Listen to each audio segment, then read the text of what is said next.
Does Gen Con mean a lot to the Fit Society, or does the Fit Society mean a lot to Gen Con? Well, I mean, which is it? That's a pretty easy question. The Gen Con means a lot to the Fit Society because we have a long history of running games at Gen Con, going back to the first Gen Con, in fact. Fight in the Sky is the original version of the game, and now Dawn Patrol is the only game that's been featured at every Gen Con for 42 years, so that's something we're rather proud of, and it's kind of amazing because it predates Dungeons & Dragons and, you know, numerous other games in this hobby. So it's a tradition that we continue. Also, we get very good attendance. Concentration of Dawn Patrol players is in Middle America as well as elsewhere, but the central location of Indianapolis allows a fairly good representation of players to come and play each year. And we've got numerous volunteers who are judges who are willing to take time to put on a game. So we are able to have a game in every time slot from Thursday through Sunday, which is obviously great, and we get new players as well as the traditional attendees as well, who come more or less every year. So. Tell me about the mythical 8th edition. That's the million-dollar question that everybody wants to know. So what's the official answer from the head of the society? I have no particular immediate progress reports to say, but there is still hope that there will be an 8th edition with a lot of the new material that's been developed and additional research that's being done with aircraft allocations and so on. New information is continuing to come to light. Mike Weiss in California, who's an avid fan of the game, even though he doesn't play a lot because he's in an isolated location, does a lot of research, and he's all excited now. There's some new Italian book where he'll be able to rework the Italian numbers of aircraft of different types and so on. So that's continuing to take shape. We have a little bit of a setback.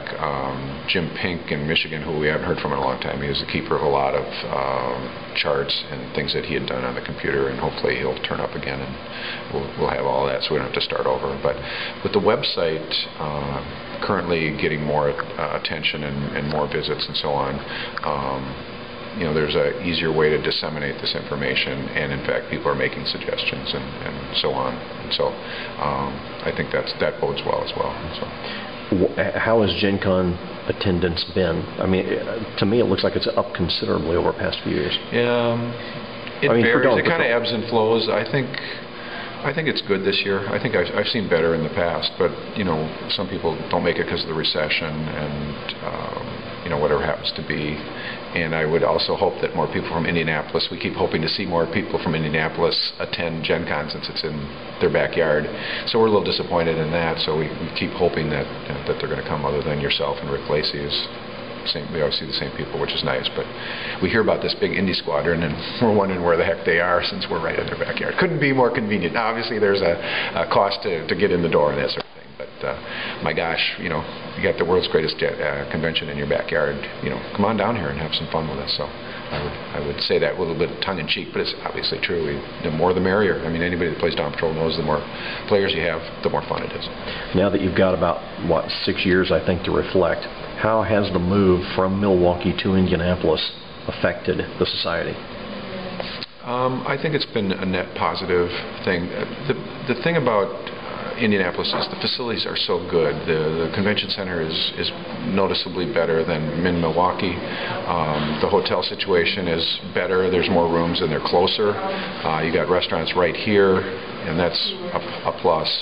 So as much as I miss Milwaukee, I would be the first to concede that Indianapolis has got a better setup.